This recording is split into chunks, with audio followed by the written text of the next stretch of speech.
Well, we might get started then. Hi everyone, thank you so much for joining us. My name is Kayla. I work at CCUSA Australia, and I am the events and program advisor over here.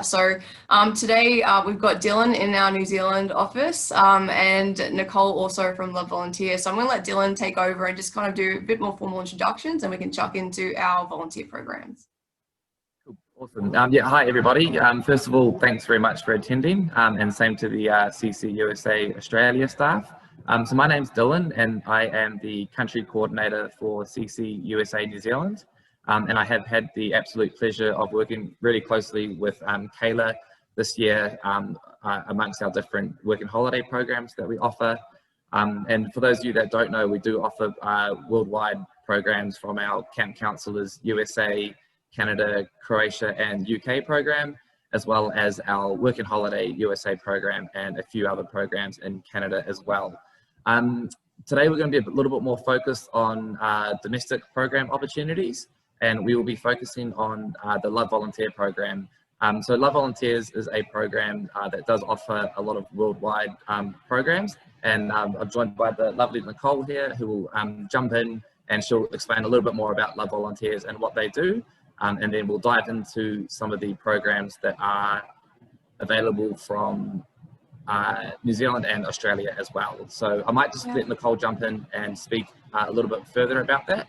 And Kayla, do you mind just checking that chat comment? There's one person that's not able to hear.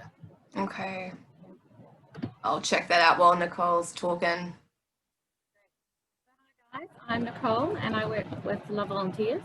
Love Volunteers joined with CCUSA in May last year, but we started up in 2009. It started when a Kiwi couple were overseas and travelling and volunteering themselves, and they chatted to the local program providers and discovered there was a disconnect between the providers themselves who were running the programs and the volunteers. And they thought, how can we improve this? And they had the skills to set up an organisation, and they did so. And at that time, it was just a connection with Kenya and Nepal. So just 2 locations and a couple of programs. And we've grown organically over those 10 or so years. And we now have 40 countries and lots of great partnerships. And the ethos is still the same, to provide that really good service, both to those local partners that are serving their communities and to the volunteers. So that's a little bit about Love Volunteers. And do you want me to go on to the programs? Yeah, I think, because we are in a sort of time-sensitive meeting today.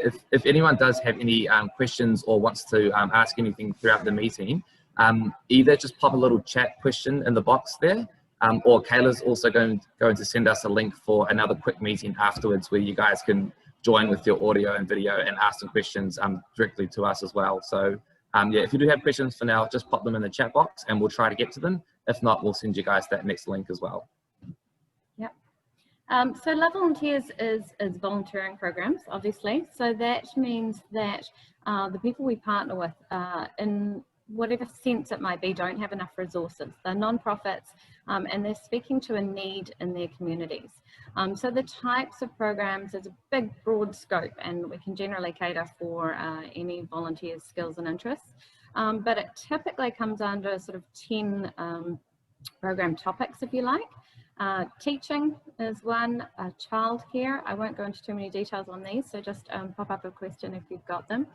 Environmentals increasingly becoming more popular. Wildlife and animals, women's empowerment, community development, which is a really broad one that might have, you know, improving facilities at a school or a community centre, might involve food distribution, or might involve helping to set up local businesses for income generation. Helping with disabled and minority groups is another one. And the good thing about that as well is it caters to those volunteers who might have skills in physiotherapy or speech therapy or occupational therapy, so that's quite a good one. And also medical programs, medical internships are really popular for those volunteers who might have be studying for a medical degree, and that as well as sort of contributing towards that degree, it really gives them a broader perspective on the healthcare in different countries, and a great experience. And the medical programs can also be tailored to medical professionals as well, so that's quite handy. And then, so what have I missed? Specialised programs as well. So journalism and law and human rights are ones that we have running at the moment. So I think I've covered most of those. There's some hands-on ones like construction and renovation, agricultural programs, nutrition, you know, sort of lots of different ones. But I think that's most of the main programs that we do. And yeah, we like to sort of tailor programs to each volunteer. So, you know, if you've got a volunteer or you are a volunteer and you've got some interests, you know, just feel free to come and ask us to recommend some programs and locations. Cool. And I guess we kind of are in that really weird phase at the moment with travel, with regards to even just domestically for Australians. So I guess it's really important to touch on what travel looks like right now. And I know for CCUSA, we did have a few camp counsellors go across to the USA this year and also over to Croatia. And there was, you know, different things that they had to do for that. So I guess with regards to the trans-Tasman bubble that's happening at the moment, we are seeing New Zealanders allowed to fly into New South Wales and the Northern Territory. And there is comments about, you know, with the limited cases happening over here at the moment, especially in Victoria and New South Wales, that bubble is going to expand a little bit more in the next few months. So as we move forward and kind of talk about our domestic programs in Australia and New Zealand specifically, it's really important to keep in mind that, you know, as much as right now it feels like there's a lot of restrictions revolving around how we travel and where we go to, it's nice to know that is moving, and it's a bit fluid at the moment with regards to easier travel between the two countries and even between states over here in Australia. I know WA is kind of out there on the side at the moment and they're doing their own thing, but hopefully they'll open up eventually as well. So Dylan, do you have any comments as well about what you feedback from New Zealand participants from this year? And I know, Nicole, you were saying that you've had a few people travel recently. So let's kind of touch base on those things. Yeah, so yeah, we were lucky enough to be able to support and get a handful of camp counsellors across to America this year. It was right in the middle of when this pandemic was, you know, blowing up all over the world. But the really important thing to sort of note there is that our employers that we work with, not just on the camp counsellors program, but across all of our programs, they do have very safe approaches towards health and safety, not just COVID, but other areas as well. But of course, at the moment, COVID is the sort of the big factor that everyone is quite concerned about. So all of our employers, they do have a really good approach and you know, safety measures involved to keep their employers and also their participants like campers and other people safe as well. So it does depend on you know, where the person's going, like what the program is, but there is a set response for each one. And we are able to go into a bit more detail, you know, with each person based on what sort of area they are interested in. But we do have that really great reassurance and support that we are able to get people over there safely, ensure that they can still have a safe and enjoyable experience, and then return home safely as well. And the feedback from our participants this year is that things were very different, but they were still able to operate at near full capacity. Of course, they just had to, you know, keep in mind safe social distancing. They, you know, had to break down maybe their camp each night and, you know, ensure they do a deep clean and everything. So there were more work involved, but these people love going back to these jobs and helping these people enjoy you know, these things every year as well. So yeah, it's definitely the type of work that people are prepared to help put in to keep people safe, and that's what we want to do as well. And Nicole, I know we were talking just beforehand about, you know, the programs that you've had people go to in recent months. So what's been the feedback from them about a pandemic happening and still being able to volunteer? So most of our participants seem to be from overseas, so they're not quite as constrained in travel as we might be here in New Zealand or Australia. But yeah, we've had participants just go recently, and a couple more coming up as well as we near the end of the year, and they are just finding it absolutely as smooth as it would normally be. There are testing requirements, so you have to have a negative test in order to go to almost everywhere. But apart from that, and you know, some extra sanitary, like what Dylan was talking about, just making sure everything's really clean, washing your hands, trying to maintain social distancing when you're around people. who might in particular be vulnerable, and in that sense the programs are a little bit tailored so that they're avoiding those sort of vulnerable groups. But yeah, the two people who have just been are having a fantastic time. They reported back that you know, they had really rewarding placements and not a mention at all of coronavirus. So it doesn't have to rule our lives all the time. It's really good, even when traveling. So that was really positive. That's so awesome to hear. And I guess it's, you know, as things progress and different developments happen with vaccines, especially, it's going to be a different situation. So let's dive into the programs that are available in Australia and New Zealand at the moment. I think a lot of people are interested. I mean, there is a little bit of trepidation about traveling internationally, but I think that, you know, the offer of having something domestic and having something worthwhile to go to is really important for a lot of people. So are you able just to kind of go through the programs that we have and kind of even touch on the ones that aren't maybe open yet but are looking to open again soon? Yep, absolutely. So in Australia, we've had a couple of people go recently on a turtle program in Queensland, and they didn't report back that there was any issues with coronavirus. They were able to travel there and do that. And we're actually adding a few locations for the turtle program as well. So they'll all be in Queensland, but I think there's going to be 2 or 3 locations, and that's just fantastic. That's just with rescued turtles. So that's great. It's all wildlife in Australia, and so in Tasmania there's a wildlife rescue. Up in Victoria there's a couple of wildlife rescues. So it's all sort of centred around the animals. There's a bush safari in North Queensland. So they're all, you know, they're not really affected too much. It's not like you're going into a school or working in a hospital. They're all pretty okay to still operate, provided that the borders are open, the internal borders are open in Australia, which it looks like that's all going to be good going forward.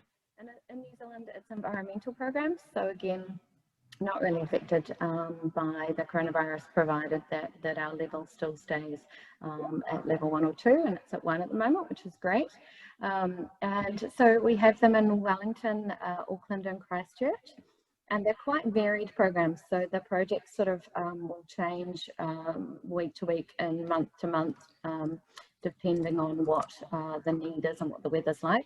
But yeah, they're all really varied, and you tend to be sort of out in the open, working in national parks and reserves, and just helping out with replanting and clearing, and such beautiful locations here. We're really lucky, so it's great to see people working on preserving those. And then I guess looking forward into more depth into the program. So what kind of is included when you go on the programs in Australia and New Zealand? I know on our websites, obviously we have a lot more information, but for people that are listening in, can you just kind of touch on, you know, housing, pricing, meals and stuff like that, and kind of the length of programs is available as well?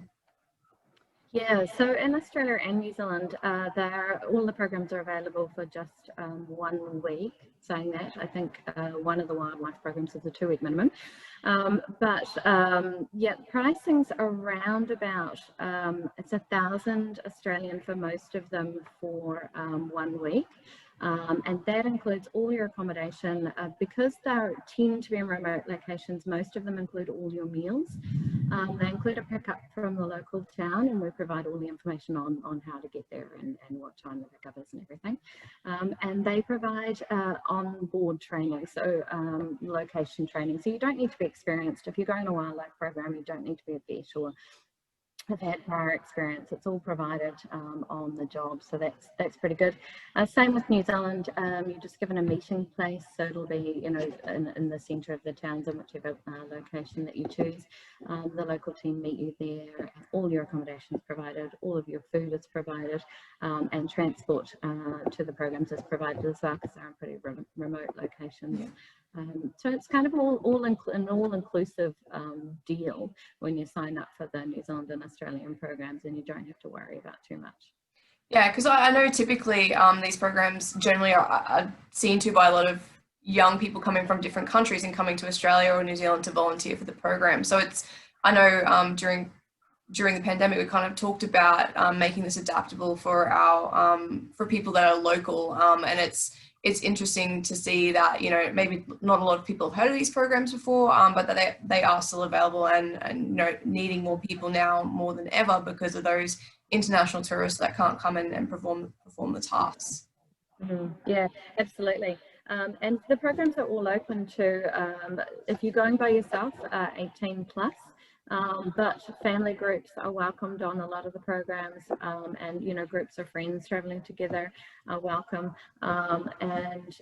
You know, when you're volunteering in your own home country, the prices are a little bit discounted because you can pay directly to the local provider. So we don't sort of have those currency exchange rates and international transaction fees as well. So you save a little bit of money as well doing it in your home country.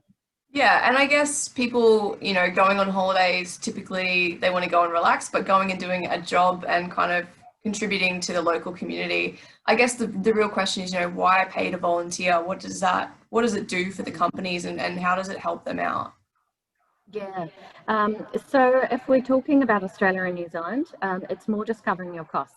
Like I said before, the people that we work with, they're non-profit, so they're not running businesses, so they can't afford to pay staff or, you know, cover accommodation and meal costs. So the volunteers just have to cover all of that, and obviously they are supporting the continuation of the programs through, you know, paying the local staff's wages and things like that.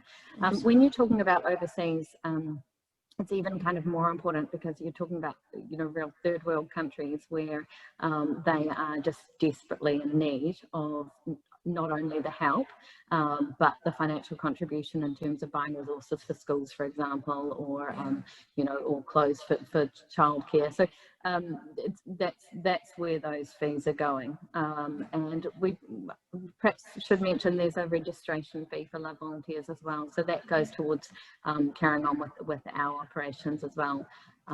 So yeah, those are why you have to pay for our programs. Yeah, definitely. And I guess, you know, as you're seeing things change and develop, I know, you know, different programs offer different skills and stuff like that, but there is no real skill set for any of them. You just need to have, you know, that eligibility of age. Is there any language requirements? And do they prefer people that have like a university certificate, or does that not really play into effect at all? Yeah, so for Australia and New Zealand, it's pretty much open to anyone. It is 18 plus here unless you're travelling as a family or a school group or something like that. Obviously, no language requirements except for English if you're volunteering, you know, in your own country, and on-the-job training. So you're all good if you've had no experience. For the overseas programs, there's different requirements. You might need to speak Spanish if you're going for a Spanish location, and the medical internships overseas as well. Obviously, some of those have requirements that you know might have some background in medicine. Excellent. I know you touched on that before. I just wanted to clarify if it was different for Australia and New Zealand compared to overseas. It sounds like, you know, each program has its each program has its own thing, and you know, that's what we're here for. That's our job, is to kind of reach out and talk to CCUSA or Love Volunteers and kind of, you know, asking all those questions about the programs that you're interested in. So I guess that kind of leads us into how do people get on these programs and what application process they need to go through. So with regards to CCUSA, I know on our website, it's really good to link in. You can kind of choose the country or continent that you want to go to, and the Australian and New Zealand ones are up there for you guys to peruse. But we certainly link straight in with Nicole and kind of get the more in-depth information from her as soon as possible. So when you contact CCUSA, we definitely link in with Nicole. And can you kind of comment on, you know, what happens once they speak to you? What happens after that? Yep. So if you want any advice on where to go and what to do, then we're happy to communicate either by email or phone with anyone. And then in terms of the application process, once you've decided on where you're going and when you want to go, you just put in an application. It's pretty simple. It doesn't ask for too much in-depth information, just a quick self-introduction and age and health requirements and things like that, just so that we can read through that and see if you're suitable for the program you've chosen. And we'll accept that in the first instance, and then the next step is to pay that registration fee for us. Obviously the communication continues to go on through this, and once the registration fee is paid, the application goes to our local partner in whichever country you've chosen for them to approve And once that's done, then we just start organising everything. We get, all the documents that might be required uploaded. For example, in Australia, most of them need tetanus. We require insurance just to cover anybody for unforeseen events. Some programs might want your CV if they need to know about your background and things like that. So it's just kind of quite a smooth process. You just sort of work through what you need to do. You upload your flights and things like that, and we work through how you're going to get there. And yeah, it's a pretty straightforward process, I think. Is there a certain time frame if someone wants to volunteer in a week's time? Is that possible, or is it kind of you allow a certain amount of time before the program starts for people to apply? Yeah, I prefer not to have to do it in a week, but we can if it's absolutely, if we have to. And with doing it domestically, it's a lot easier as well because, generally they know how to get there. So you're not you're not having to provide as much support as you would for an international arriving. So it's pretty easy. I sort of like a minimum of 4 weeks.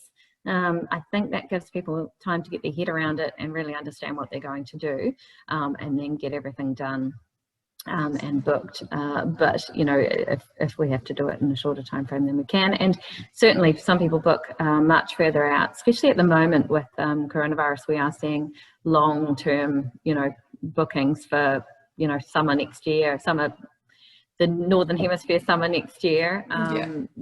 Because people are sort of looking ahead to when things have settled down. Awesome. I'm going to hand it over to Dylan now. I'm just going to go into the chat box, everyone, and kind of provide a new link. So if you did want to stay and ask some questions, we'll have a new link to a different meeting afterwards that you can join in. But I'm going to let Dylan and Nicole kind of finish up over here, and then we'll move on to a Q&A straight afterwards. Awesome. Thanks very much. I just think one thing in particular with COVID-19 and the world's response this year is that it has taught us to, get out there and see our own countries a little bit more as well. So these volunteer programs are a great opportunity to, one, see some other places, that previously a lot of, tourists and internationals had been to and want to see, but due to, we're not letting that many people into our countries at the moment.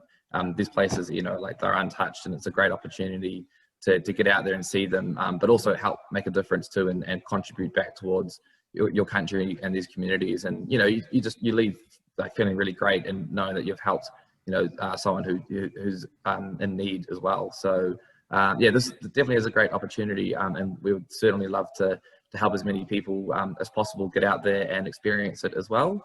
I think that's pretty much it for me. If you've got any final comments you want to throw in there? Or? No, I think we're really fortunate to live where we do. Both Australia and New Zealand are pretty amazing places with so much to see. And I think like you say, Dylan, has provided everyone with a kind of a recheck as to like, okay, well, hang on, we go to Rarotonga every year. Why don't we stay home and enjoy what we've got? And certainly obviously everyone likes to go away and relax on holiday, but it is really rewarding if you go away and you do something that is worthwhile, and you can look back. And for families as well, it's a great opportunity to sort of teach your kids about the environment or animals, and that life is not always about just relaxing and enjoying yourself, but it's also about giving back. It's a really good opportunity, I think, at the moment. Cool, all good. All right, so we do appreciate you guys taking the time to tune in today and just hear a little bit more about these program opportunities. So we'll just wait for Kayla to pop the next link in the chat box, and if you guys do want to jump in and just ask us a few questions, you're certainly more than welcome to do so. So it should be in there down the bottom, unless I just sent it to only one person, which I think I did. So it should be down in the chat box now. So if you guys want to come in and tune in after this, please do. We have Nicole with us, who has all of the information. She knows what she's talking about and kind of the details of the program. So any specific stuff, definitely log into this one. So as soon as we end this meeting, you can click on this link. So just take a note of it now, maybe. And then we will see you guys soon, hopefully in a program. We'd love to help you out. So obviously you can call us at the Australian office at 029262 2802. But you can also email us or go to our website at www.ccusa.com.au. And for New Zealand, it's www.ccusa.co.nz. And we're here to help you guys out. We want you guys to still be able to get out there and adventure in such weird times. So let us help you out. Thank you, Nicole, so much for joining us. Dylan, we love you guys, and we'll chat soon. All right. Thanks very much, guys. Kayla. Cheers. Thanks. Bye.